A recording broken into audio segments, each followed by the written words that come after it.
तो श्राद्ध पिंडदान इत्यादि करने से मुक्ति मिल जाती है, ले कोई नहीं। जीवन भर याद रखो, वो दुनिया में कोई पूजा हो न हो, अपने पितरों की पूजा जरूर करो। देवताओं से भी पहले पूजा करनी चाहिए पितरों की, ये सावधानी। इस पितृपक्ष में ब्राह्मणों को भोजन कराने की अद्भुत महिमा है।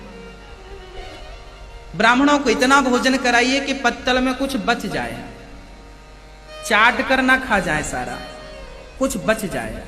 और जो बच जाए उसे आप कहते हैं पितृपक्ष में ब्राह्मण जो खाता है, उसके खाने के बाद जो बचता है उसे यदि कौवा खा ले तो वो सीधा पितरों तक पहुंचता है।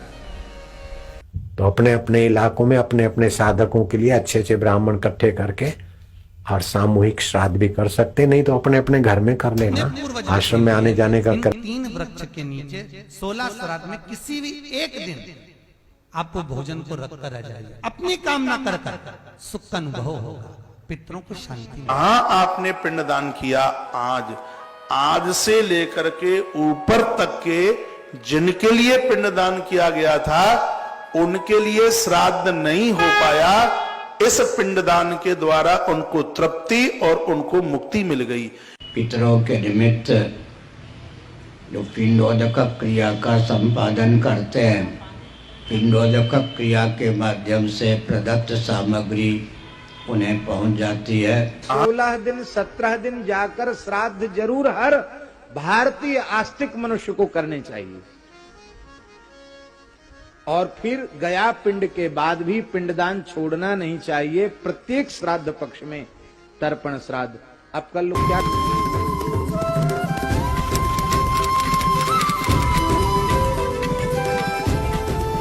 पितरों को पूजने वाले पितरों को प्राप्त होते हैं और पितृलोक में जाते हैं, और भूत प्रेतों को पूजने वाले भूतों को प्राप्त होते हैं,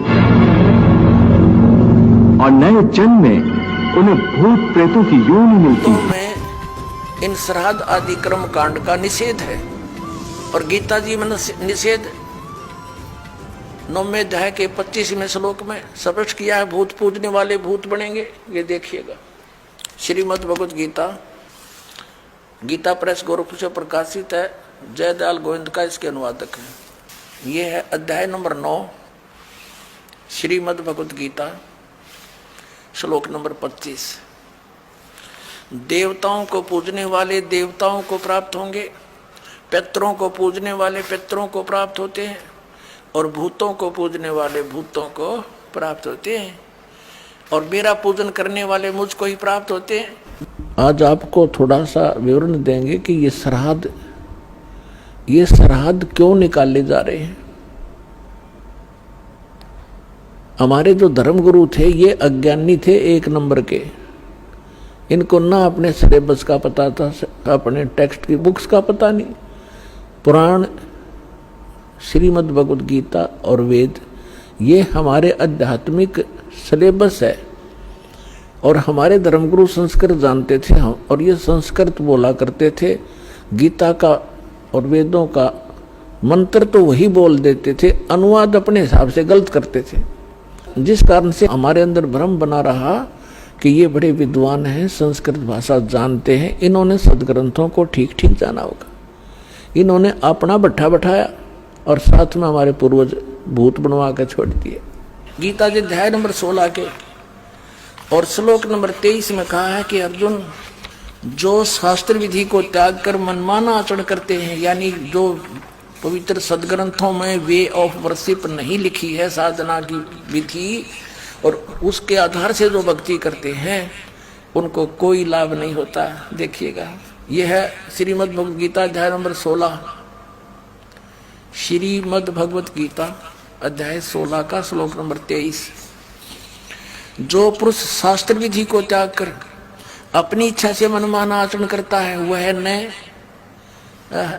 तो सिद्धि को प्राप्त होता है, न परम गति को, और न सुख को ही। 24वें श्लोक में 16वें अध्याय के में कहा है, इससे तेरे लिए कर्तव्य और अकर्तव्य की अवस्था में जो कर्म करने चाहिए भक्ति के, जो ना करने चाहिए, शास्त्र ही प्रमाण है। किसी की दंत कथा पर विश्वास मत करना। ऐसा जानकर शास्त्र विधि से नियत यानी शास्त्रानुकूल कर्म ही करने योग्य हैं, यानी और कर्म नहीं करना। जो गीता में लिखा वही मंत्र जाप करना, उतनी ही क्रिया करना। अब ये श्राद्ध कितना आगे फिर अब आपको दिखाते हैं झलक पुराणों में क्या लिखा है। एक मार्कंडेय पुराण है। एक रुचि नाम के ब्राह्मण थे, ऋषि, और उसने वेदों को समझा पढ़ा कि मनुष्य जीवन, ये ज्ञानी आत्मा थे कि मनुष्य जीवन केवल मोक्ष प्राप्ति के लिए प्राप्त होता है। इसलिए उसने ना तो विवाह कराया, ब्रह्मचारी पद पर रहते हुए 40 वर्ष की उम्र होगी थी और अपना जंगल में वन में रहता था, कोई मकान झोंपड़ी भी नहीं डाल रखी थी। ये सोच करके मोक्ष प्राप्ति करानी है और ना क्या संग्रह करना है, 2 दिन का जीवन है। अब वो वेदों अनुसार साधना कर रहा था, रुचि ऋषि, और उसके जो पिताजी, दादाजी, परदादाजी, चौथा दादाजी वो मर चुके थे, वह भूत बन रहे थे, और वह भी ऋषि थे, ब्राह्मण थे। उनने भी ये कर्मकांड करे और करवाए थे, तो भूता बनेंगे वह। तो वो चारों दिखाई दिए और कहा, बेटा तूने विवाह क्यों नहीं करवाया? विवाह करवा के तुम हमारा श्राद्ध करता है और हमारी गति हो जाती। अब रुचि कहने लगा कि पितामहो, वेद में तो ये मना कर रखा है, ये श्राद्ध श्रुद्ध निकालना, ये कर्मकांड करना, ये तो मूर्खों का मार्ग है। और वो पितर भी कहते हैं, बेटा है तो ऐसा ही, इसमें कोई संदेह नहीं, मिथ्या नहीं है, सच्चाई है। लेकिन हमारा क्या होगा? अब तुम बाढ़ में जाओ, थारा क्या होगा? आप मरे, अरे पुत्र और मरवाने के लिए तैयार करे। या देखो मार्कंडेय पुराण, ये गीता प्रेस गोरखपुर से प्रकाशित है। ये गीता प्रेस गोरखपुर से प्रकाशित है। ये 242 पृष्ठ पे संक्षिप्त मार्कंडेय पुराण, रोच्य मुनि की उत्पत्ति कथा। मार्कंडेय जी कहते हैं कि ब्राह्मण, पूर्व काल की बात है, प्रजापति रुचि ममता और अहंकार से रहित इस पृथ्वी पर विचरते थे। उन्हें किसी से भय नहीं था, वे बहुत कम सोते थे। उन्होंने न तो अग्नि की स्थापना की थी, न अपने लिए घर ही बना रखा था। वे एक बार भोजन करते और बिना आश्रम के ही रहते थे। उन्हें सब प्रकार की आसक्तियों से रहित एवं मुनिवर्ती में रहते देख उनके पितरों ने उनसे कहा, ये देखिए ये चारों आगे भूत बन रहे, ये देखो ये रुचि ऋषि है, ये इनके पहले बने हुए वो पंडित जी सारे भूत पूज का भूत बन गए। अब ये दिख गए इसने सारे इकट्ठे। पितर बोले, बेटा विवाह स्वर्ग और अपवर्ग का हेतु होने के कारण एक पुण्यमय कार्य है। ये तो इन पितरों के वचन हैं, ये तो पितरों के वचन है जो अपनी सलाह दे रहे हैं। अब देखना, उसे तुमने क्यों नहीं किया? ग्रस्त पुरुष समस्त देवताओं, पितरों, ऋषियों और अतिथियों की पूजा करके पुण्यमय लोकों को प्राप्त करता है। वह सभा के उच्चारण से देवताओं को, शब्द से पितरों को तथा अन्नदान, बलि, वैष्णदेव आदि से भूत आदि प्राणियों एवं अतिथियों को उनका भाग समर्पित करता है। बेटा, हम ऐसा मानते हैं कि गृहस्थ आश्रम को स्वीकार न करने पर तुम्हें इस जीवन में कलेश पर कलेश उठाना पड़ेगा तथा मृत्यु के बाद और दूसरे जन्म में भी कलेश ही भोगना पड़ेगा। रुचि ने कहा, पितरगण, परिग्रह मात्र ही अत्यंत दुख एवं पाप का कारण होता है तथा उसे मनुष्य की अधोगति होती है, उससे मनुष्य की अधोगति होती है। यही सोचकर मैंने पहले स्त्री संग्रह नहीं किया।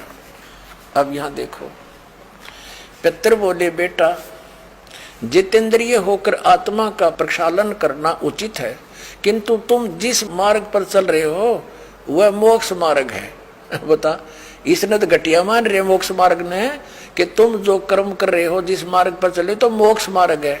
अरे हम बतावांगे पितर वर्ण का मार्ग। देखिए, रुचि ने पूछा, पितामहो, वेद में कर्म मार्ग को अविद्या कहा गया है जो तुम सलाह दे रहे हो वो कर्म कांड, श्राद्ध श्रुद्ध निकालना, पितर पूजना, वो तो मूर्खों का सलाह कही है। फिर क्यों आप लोग मुझे उस मार्ग में लगाते हैं? पितर भी कहते हैं, पितर बोले यह सत्य है कि कर्म को अविद्या ही कहा गया है, इसमें तनिक भी मिथ्या नहीं। फिर थारा सिर बच गया, फिर क्या रह गया बता भाई? ये हमारे पुराणों में लिखा है। अब इस बात को पितर भी मानते हैं कि आप जो साधना करें तो मोक्ष मार्ग है, और आप फिर उसको सलाह दे रहे हैं भूत पूज, श्राद्ध निकाल, ब्याह करवा, और यो नरक मार्ग है।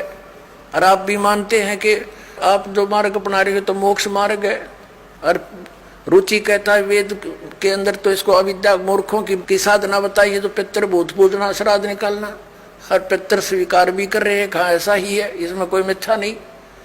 फिर ये बकवाद घट रखी, अगर में ऐसा कर लो, पितर ऐसा कर देते हैं, पितर पुत्र दे देते हैं, टट्टू दे देते हैं, आपा भूखे मरे, बतावे मूर्ख बना रखे। और पुण्यात्मा इस विश्व में वर्तमान के अंदर इस दास के अतिरिक्त वो सच्ची साधना और ये तत्व ज्ञान, सत्य ज्ञान किसी भी आज के मार्गदर्शक के पास नहीं है।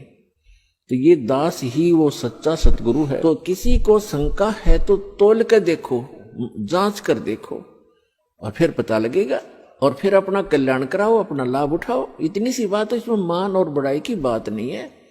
सच्चाई कहना कोई पाप नहीं, कोई बड़ाई नहीं, अभिमान नहीं। परमात्मा ने जब अपने आप को